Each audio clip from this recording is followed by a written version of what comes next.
Estás escuchando My Type of Radio, un podcast de desarrollo web en español. Somos Axel Martínez, Arturo Mosqueda. Comenzamos. Hola, ¿cómo están? En este episodio pues no me va a acompañar Arturo, pero sepan que seguimos trabajando, seguimos buscando el contenido para platicarles. Ya pronto estará de vuelta y estamos preparando otro tipo de episodios que van a estar muy muy buenos, pero pues no los queríamos dejar colgando, así que decidimos hacer este episodio pues conmigo solito. Van a tener que aguantarse a mi voz un rato, ¿va? Pues como ya pudieron ver en el título del episodio, vamos a platicar un poquito de VS Code, este editor de texto básicamente, que es de Microsoft. Y no soy un Microsoft fanboy. Resulta que es una coincidencia que yo utilizo esto, pero bueno, ya estaremos platicando de eso durante el episodio. Y vamos a empezar de una vez. En mi opinión, tan importante como qué framework de UI utilizamos para desarrollar nuestras apps, hablando del web dev, es qué tan cómodos nos sentimos con el ambiente en el que lo hacemos. Desde la silla hasta el teclado, el mouse, pasando por el monitor y en particular pues esa ventana, ese programa al que nos quedamos viendo la mayor parte del tiempo y en el que trabajamos, en nuestro código. Obviamente me estoy refiriendo al editor o al IDE. Es más difícil tener control del hardware que usamos si es que trabajamos para una empresa que lo provee, pero hay algo que normalmente podemos controlar más, que es el software. Y en este sentido pues quiero platicarles de por qué yo en particular uso VS Code, algunos hechos interesantes y mencionarles algunas alternativas si es que pues por alguna razón ustedes no quieren utilizarlo, ¿no?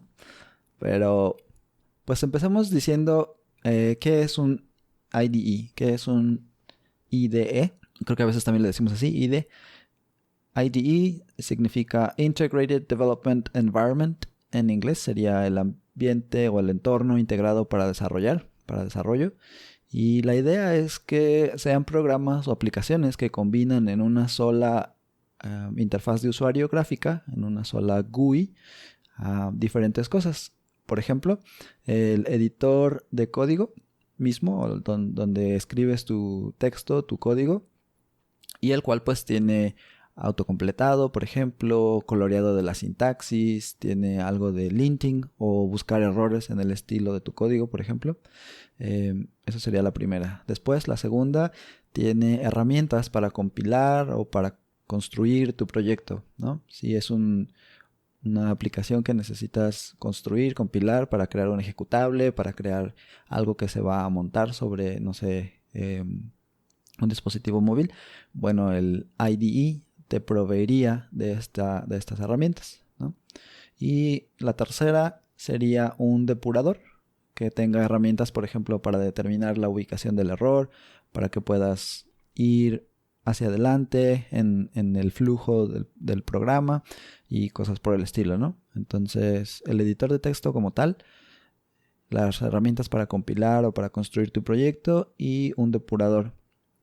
Estas son tres características básicas que incorporaría un IDE, ¿no? Y bueno, esto lo estamos tomando de una publicación que hizo Red Hat al respecto en la que explica. Van a ver el link en los show notes para que puedan leerlo por ustedes mismos. ¿Va?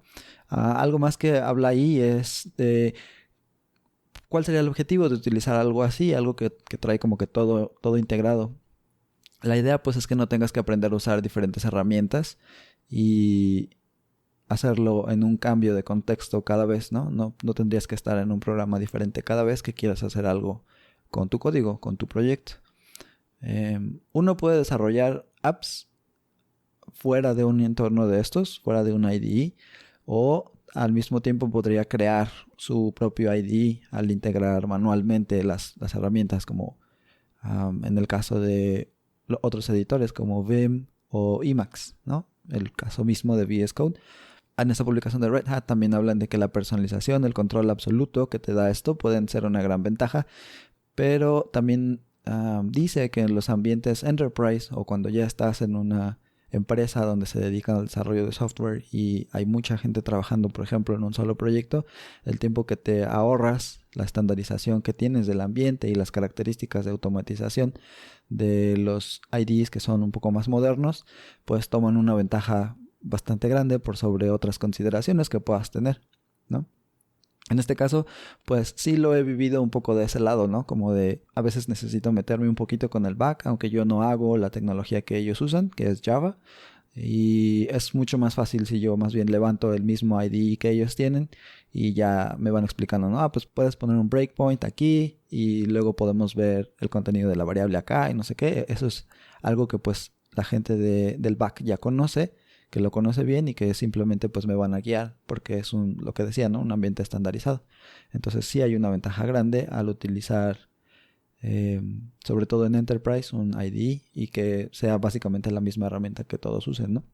Pero bueno, habla también en este post de cuáles son las diferentes como que categorías que puede tener un IDE y una podría ser el número de lenguajes que soporta. Algunos son dedicados, dice, por ejemplo, los que se dedican a Java, en específico como el ejemplo que estaba dando, IntelliJ, ¿no? En este caso, es mucho más orientado a saber cómo comportarse en un proyecto que está en Java, no sé, Gradle o Maven, ese tipo de cosas.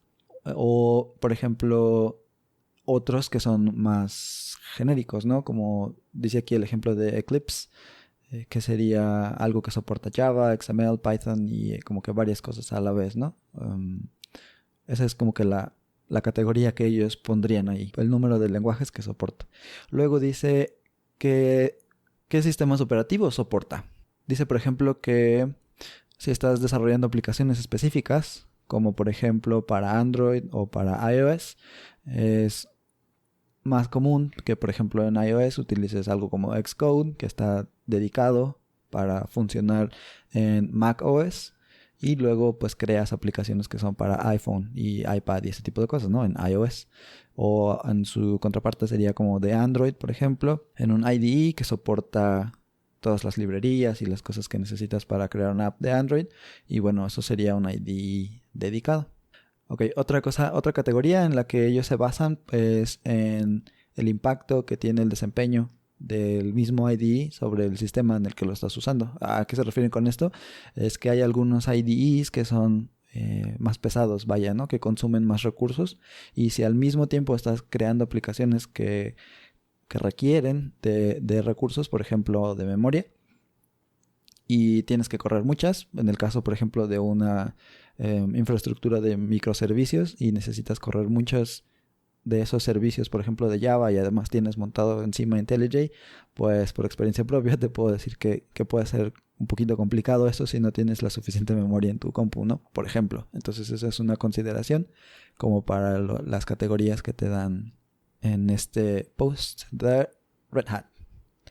Y al final habla también de las características que tienen de los plugins y las extensiones. Habla, por ejemplo, de que algunos tienen la habilidad para ser personalizados y agregarles workflows o flujos de trabajo para que puedan adaptarse a las necesidades, a las preferencias de los desarrolladores, ¿no? Entonces, esas son cosas que pues también se consideran, ¿no? Al elegir un IDE, un entorno de desarrollo. Y en mi caso, pues yo he usado no solamente los IDEs como tales, pero editores de texto, que son pues digamos que una parte nada más. Sería donde escribes el código y eso es lo que te da lo que decíamos hace rato, el coloreado de la sintaxis, algunos tips y cosas por el estilo. Y en este caso, en el bonche de herramientas que ya he probado, he usado Notepad++, Aptana Studio, Sublime Text, Visual Studio, como que el hermano mayor de Visual Studio Code, Xcode, que en algún punto pues también estaba aprendiendo cómo hacer aplicaciones móviles, y algunos otros que pues seguramente ahorita ya no me acuerdo, ¿no? Pero con esta perspectiva de haberlos probado algunos y otros por más tiempo, pues quería platicarte, ¿no? Acerca de VS Code y de por qué me late tanto. Ok, platiquemos de la historia de VS Code. Fue anunciado en 2015. Hay una conferencia, creo que es anual, de Microsoft que se llama Build. Y pues lo liberaron, ¿no? Como como un previo.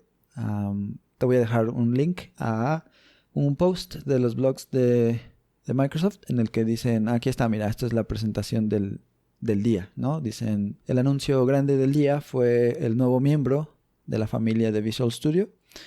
Visual Studio Code es un editor de código que es gratis, que es ligero y que además es multiplataforma, que es compatible con Mac OS, con Linux y también con Windows.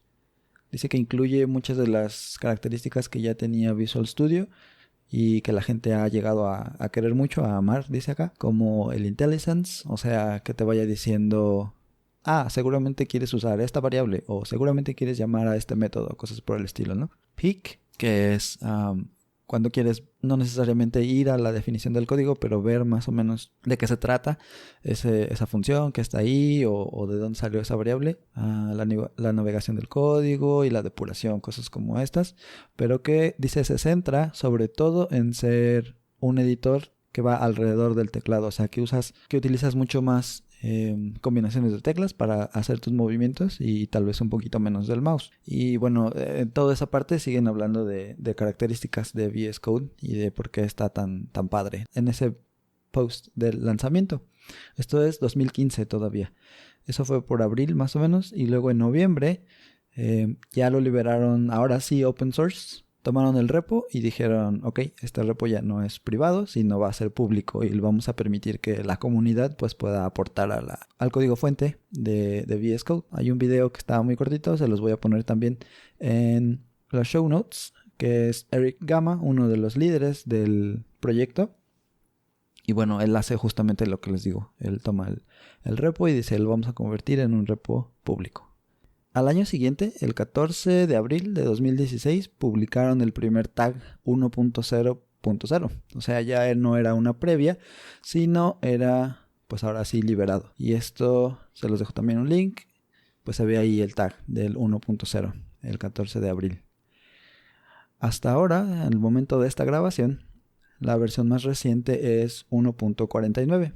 Pero hay un tweet en el que dicen que la versión 1.50 vendrá la siguiente semana, o sea, la semana del 12 de octubre de 2020. Y parece que habrá toda una fiesta por el release. Y ellos van a tener un demo y una sesión de preguntas y respuestas en vivo. Por si alcanzas a escuchar este episodio antes de que sea el 13 de octubre. Para que pues te des una vuelta, ¿no? Te voy a dejar también el link al tweet o bueno, a los eventos de Visual Studio Code. ¿Ok? Venga. Algunos hechos relevantes, supongo, acerca de este VS Code. Tiene 104,000 estrellas en GitHub y está fabricado, está construido, está hecho de diferentes lenguajes. Es 94.5% de TypeScript, 3.3% JavaScript, 1.5% de CSS y 0.2% de HTML. Luego hay otras cosas como Ino Setup y Shell también, ¿no? Supongo como el repo tiene eso para la parte de compilarlo y la integración continua y los tests y todas estas cosas. Entonces pues también lleva un poco de eso. Ok, entonces si te fijas, está creado con tecnologías web, está montado sobre una plataforma que está basada en Electron, y esto es que tiene Node y Chromium. Estos dos están juntos, ya luego platicamos bien de qué se trata eso, pero los juntan para poder tener esta plataforma y al mismo tiempo darle soporte a los diferentes sistemas operativos o los más comunes como Mac, Windows y Linux. Entonces eso está muy padre, ¿no? Porque está hecho en tecnologías web y bueno, otro hecho interesante, utiliza el editor de texto que se llama Monaco. Este también pues obviamente es tecnología web que en realidad podría ser usado pues en una aplicación web independientemente, ¿no? Entonces alguien tomó Monaco, el editor de texto, lo montó sobre una aplicación de escritorio basada en tecnologías web también y pues casi que de ahí salió todo, ¿no? De ahí tenemos VS Code ahora. ¿Y cuál es el uso en general? Para que nos demos una idea de qué tan utilizado es VS Code. Bueno, en el 2019, Stack Overflow ese sitio en donde todos vamos a hacer preguntas para ver si podemos por fin desatorarnos en nuestros proyectos. Hizo una encuesta, alrededor de 90,000 desarrolladores contestaron la encuesta y aquí hay una parte en la que ellos hablan de los ambientes de desarrollo y las herramientas que esta gente utiliza, ¿no? Entonces lo partió en 3.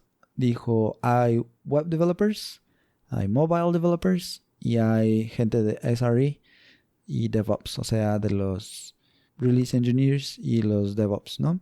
La gente que está a cargo de la infraestructura para construir y para probar el software. Entonces, de los 90,000, más o menos la mitad, 50.7% de entre todos, dijo que utilizaba Visual Studio Code y es el primerito que está en la lista. Hacia abajo tenemos Visual Studio, o sea, el hermano mayor, el que es un IDE completo. Tenemos Notepad++, IntelliJ, Vim, Sublime Text, Android Studio, Eclipse, PyCharm, Atom y así se van hacia abajo. Y el último es Lighttable. Alguna vez lo llegué a usar también. Pero, entonces, eso sería todos los que respondieron, ¿no? De entre los 90,000 más o menos, la mitad. Y como número 1 utilizan Visual Studio Code. Luego lo parten en, les decía, Web Developers, Mobile Developers y los DevOps y SREs. Y tenemos que más o menos la mitad también de los Web Developers utilizan Visual Studio Code. Y esos son unos más o menos 35,400 y cacho developers de entre los 90,000 que contestaron. Entonces, la verdad es que VS Code se ha metido ahora sí que hasta la cocina, ¿no? En cuanto a el uso que la gente le da, hay muchísima gente que lo está usando y bueno, pues ahorita platicaremos de las características que tiene y por qué es algo interesante, porque es algo que a mí me llamó la atención y que lo mantuve usando, ¿no? Después de probarlo. Y no tengo idea de por qué no pude encontrar en la encuesta para 2020 de Stack Overflow acerca de las herramientas, de los IDEs que se utilizan. Pero bueno, esto es un dato más o menos cercano, reciente, ¿no? Hay otro dato curioso, algo interesante de VS Code y una razón por la que tal vez no te agradaría mucho la idea de utilizarlo. Y luego podemos ahondar en eso, pero es acerca de la telemetría. Visual Studio Code recolecta datos de telemetría, según una cita que tengo por aquí, que utiliza para ayudarles a entender cómo mejorar el producto. Eso es lo que dicen. Esta información de la utilización del programa mismo nos ayuda a depurar los problemas que puedas llegar a tener, como por ejemplo que arranca muy lento o darle prioridad a algunos nuevos features. Dice también, aunque apreciamos o estamos conscientes de que esta información nos provee de muchas insights, de mucha información valiosa, también pues estamos conscientes de que no todos quieren estar enviando su información y bueno, es fácil que puedas quitar la telemetría y puedes ver esto en nuestra documentación, ¿no? Puedes picarle aquí y ya te va a llevar a cómo deshabilitar la telemetría. Y bueno, también te dicen que puedes leer su aviso de privacidad y todo para entender mejor. Entonces, sí hay datos que le estás enviando básicamente a Microsoft acerca del uso que le das a su software, pero también te ofrecen una forma de quitar esta información, ¿no? De no mandarla.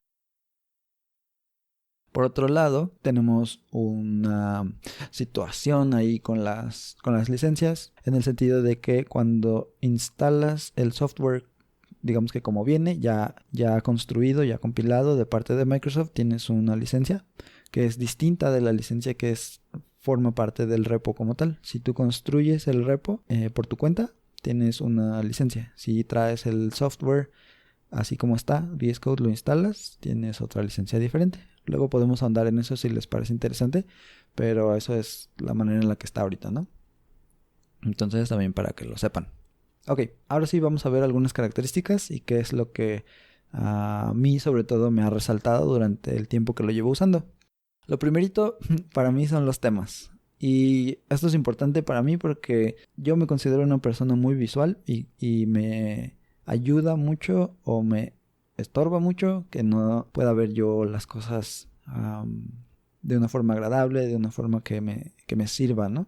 Entonces, empezando por los temas, bueno, tenemos digamos que dos tipos de temas muy, muy específicos, ¿no? Hay unos que son muy oscuros, que son un fondo oscuro y texto más claro, y al revés, los que son de fondo más claro con el texto oscuro. Y bueno, yo prefiero los que son oscuros. Entonces, de mis favoritos son Material, hay otro que se llama Nord, uno más que se llama Night Owl.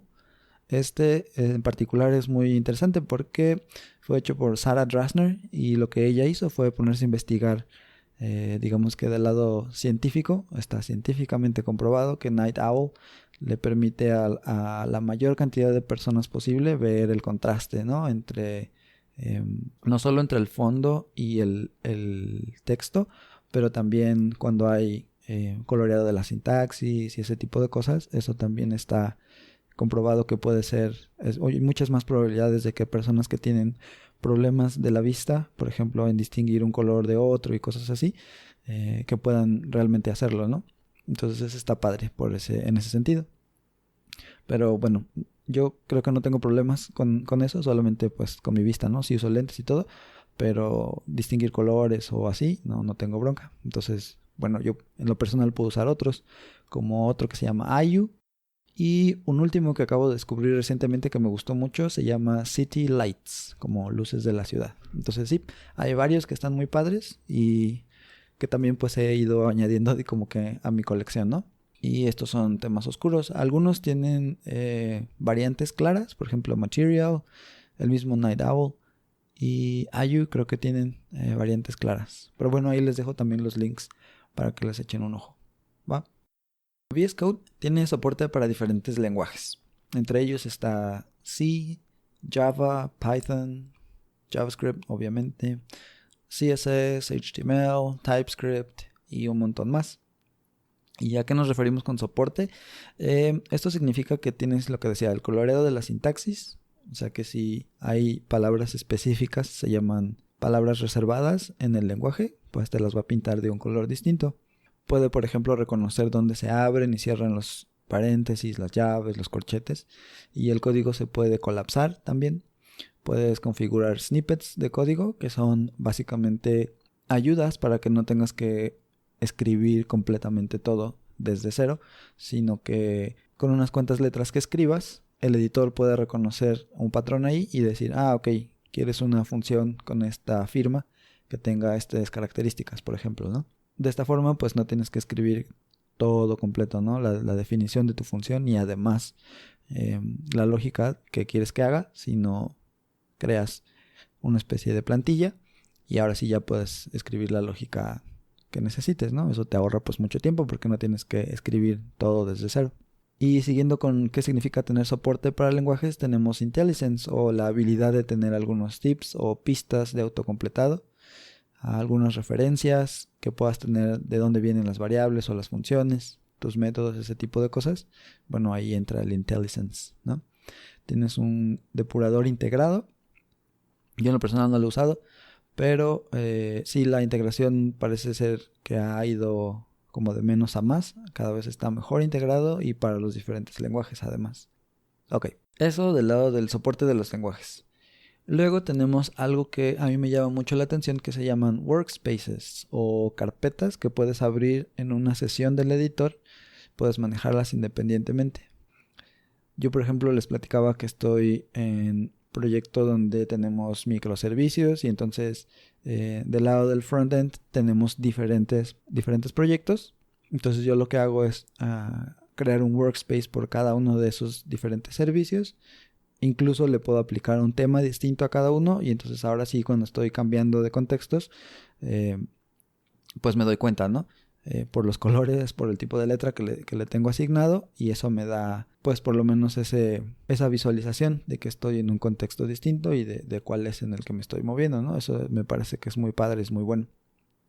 Pero sí, los workspaces los puedes configurar independientemente uno de otro y te da pues una libertad grandísima, ¿no? Para poder tener las extensiones que requieres para un proyecto y que no necesariamente vas a usar en otro, ese tipo de cosas, eso está muy padre.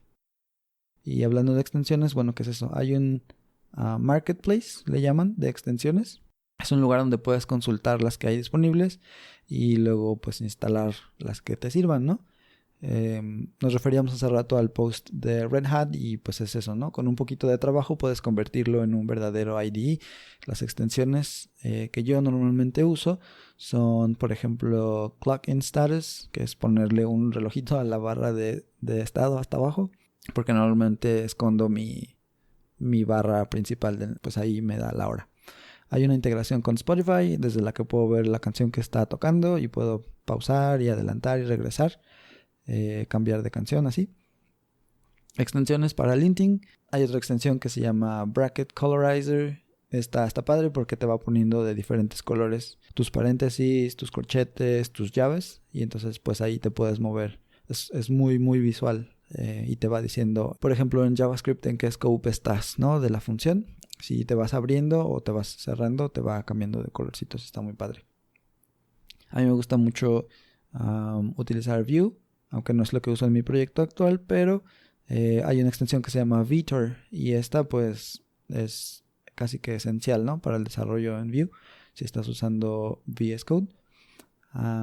Otra que uso es GitLens, que te da un poquito más de información acerca de tu repositorio. Te dice, por ejemplo, por cada línea, quién hizo el cambio y el commit que se hizo en ese momento, creo. Y bueno, hay varias otras cosas que puedes configurarle. Hay otra extensión que se llama Advanced New File.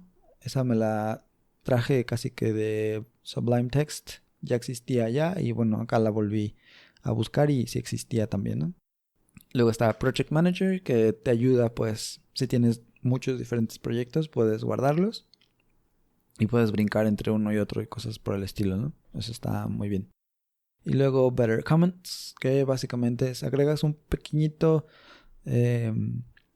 cambio en la sintaxis. Por ejemplo, pones un signo de admiración y te lo va a colorear como en rojo. O pones un asterisco y va a ser verde. Y la idea pues es que vayas cambiando entre los tipos de comentarios para que puedas saber cuando tienes un to-do o algo a lo que le tienes que poner mucha atención o algo que simplemente es información extra, ¿no? Ese tipo de cosas a mí me sirve mucho. Y bueno, esas son las más comunes que yo uso. Y luego por cada workspace, como les decía, pueden tener extensiones muy muy específicas, ¿no? Por ejemplo, hay proyectos en los que uso Sass y otros en los que uso Less o cosas por el estilo. Entonces una extensión no me va a servir para el otro y la puedes deshabilitar. Otra característica que tiene VS Code es que tienes la terminal integrada. En mi caso, pues yo utilizo la compu del trabajo y tengo una Mac que me asignaron. Entonces, en este caso, yo uso Bash. Y es lo que abre. Puedes abrir también, por ejemplo, archivos de imagen. Ya son soportados cada vez más formatos y los puedes visualizar ahí directo en el editor. Hay otra parte muy padre que son los tabs y los layouts que puedes tener. En VS Code puedes tener más de un archivo abierto a la vez y además puedes configurar un layout que sea por columnas, ¿no? Puedes abrir un archivo justo al lado del otro o hasta varios archivos al lado uno del otro de forma horizontal, o puedes crearlo de manera vertical, que tengas un archivo abierto arriba y otro abajo, o hasta, no sé, 3, 4. O puedes crear grids, o sea, una cuadrícula en la que tienes, si fueran 4, un archivo en cada, digamos, cuadrante, ¿no? Entonces eso está muy padre. También puedes acomodarte según el espacio que tengas en tu display, pues ya vas a ir acomodando tus archivos y eso está muy bien, sobre todo cuando estás trabajando pues al mismo tiempo con los diferentes archivos, ¿no? En mi caso en AngularJS, por ejemplo, que si los servicios y los controladores y las templates y así, y quiero ver cómo se va moviendo la información, pues puedo tenerlos así al mismo tiempo abiertos y darme cuenta de dónde está lo que estoy buscando. Ahí en cuanto a cómo se ve, cada editor, digamos, cada tab de un archivo que tienes abierto puede o no tener un minimapa del código que estás editando. Entonces, ese puede ser muy útil, pero llegó un punto en el que yo ya no lo necesitaba, no me servía mucho. Entonces lo deshabilité, pero eso es a lo que iba, ¿no? Puedes configurarlo hasta ese punto en el que puedes quitar o poner partes del IDE o del editor que te sirven o que no te sirven. Por ejemplo, la barra de actividades es una que aparece normalmente hasta la izquierda, en la que tienes diferentes botones que te llevan al código, a las extensiones, al depurador, ese tipo de cosas. Pero yo, por ejemplo, normalmente la tengo desactivada, no la veo en el editor. Y eso es porque tienes acceso, como decíamos hace unos momentos, a muchas de las características, si no es que a todas, por medio de las interacciones que haces con el teclado, ¿no? Entonces, por ejemplo, Command Shift E te va a llevar al explorador de archivos, Command B te va a esconder o abrir ese panel y cosas por el estilo, ¿no? A lo mejor estaría padre hacer un episodio con tips de VS Code, muy a la Wes Bos y Scott Tolinsky. Pero, ok, entonces en cuanto a personalización, pues tenemos todo eso. Puedes mostrar y ocultar los paneles, cambiar, como ya dije, los temas, las fuentes, los tamaños, un montoncísimo de esas cosas. Ok, ¿y cómo puedo aprender a usarlo? La manera principal y la más permanente, diría yo, simplemente usarlo, ¿no? Bajar la aplicación y empezar a usarla, empezar a jugar con él, tratar de configurarlo, personalizarlo. Lo que decía, ¿no? Esto de los temas, pues es una parte divertida, pero pues también te va dando esa sensibilidad de cómo funciona lo de las extensiones y de dónde le tienes que mover para que se configure y se mantenga esa personalización que querías agregar. Entonces, pues eso, usarlo. Pero si requieres un curso, algo más específico, y es sobre todo en video, yo te recomendaría, hay un curso en Frontend Masters, se llama Visual Studio Code Can Do That, y ahí lo está impartiendo alguien que se llama Burke Holland. Este hombre trabaja para Microsoft y bueno, pues ahí está platicándote, ¿no? De qué se trata. Es un curso de 3 horas y 35 minutos. Tiene closed captioning, que es como, tiene subtítulos ahí creo que son en inglés.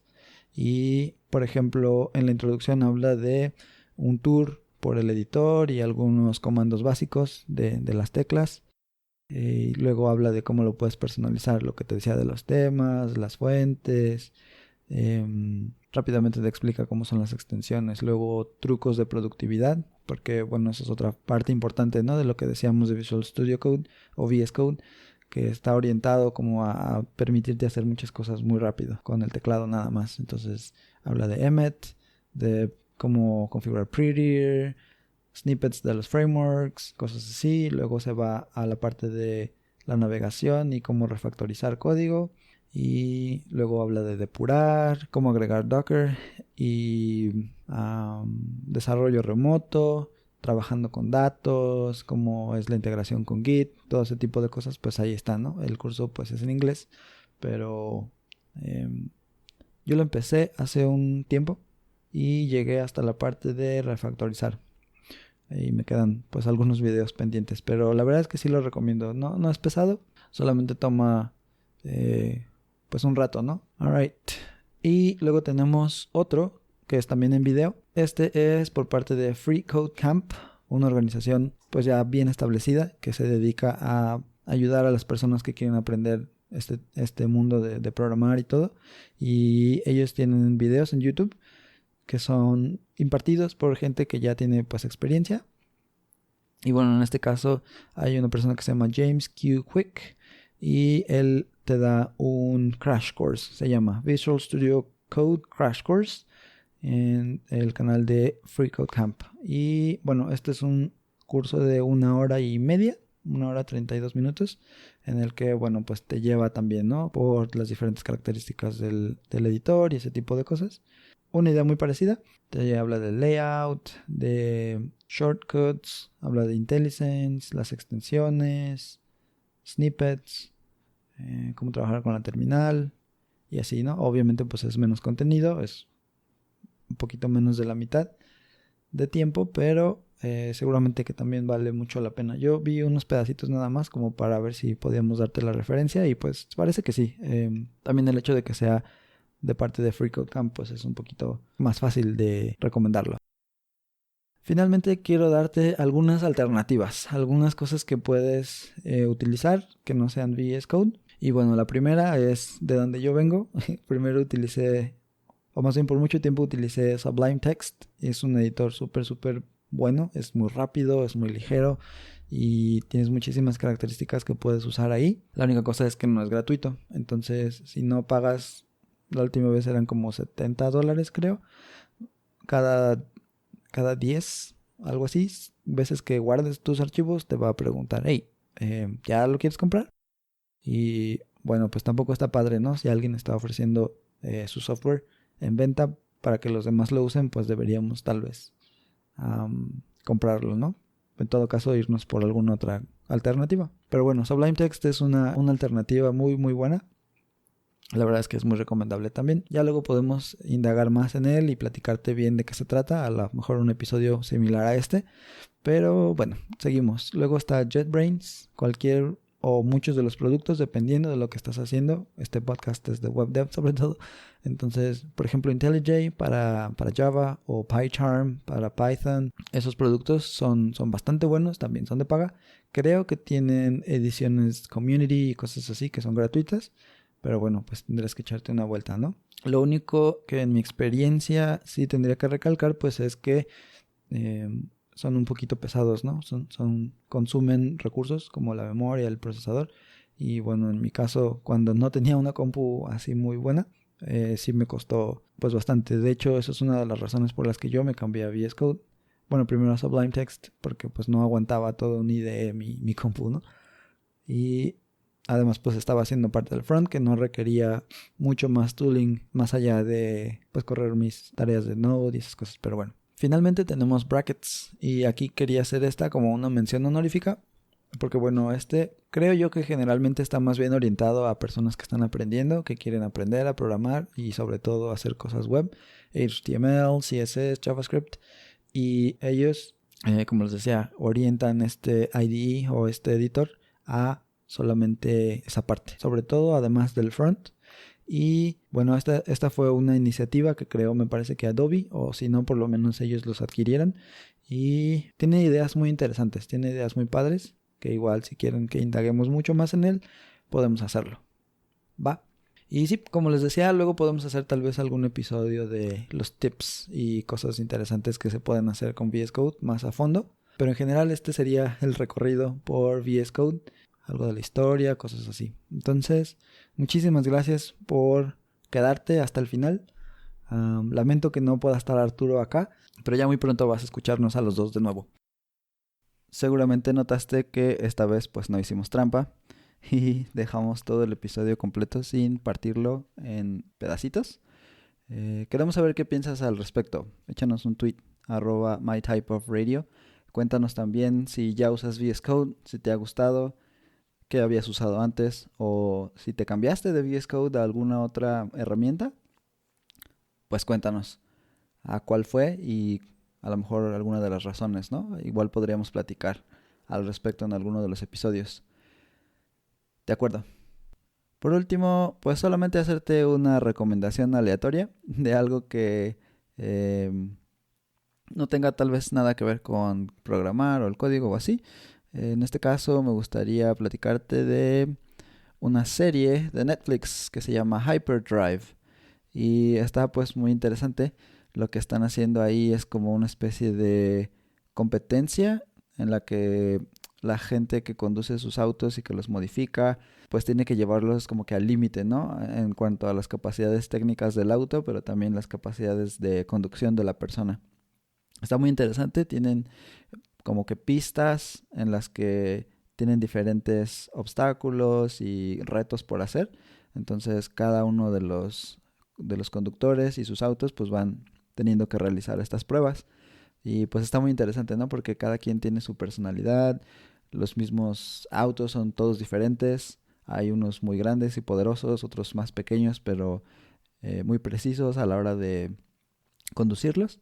Y bueno, pues es una serie entretenida, ¿no? Hyperdrive está en Netflix por si tienes acceso a él. Y esa sería la sección de las recomendaciones o de los picks. Por lo pronto, ojalá que te haya parecido interesante. Estuvo muy padre hacer el research y preparar el episodio. También grabarlo, como siempre. Ojalá que te puedas seguir quedando para los que vienen. Gracias. Muchas gracias por escucharnos. Puedes suscribirte desde Spotify, iTunes o tu reproductor favorito. Síguenos en Twitter, @mytypeofradio, y nos escuchamos en la próxima.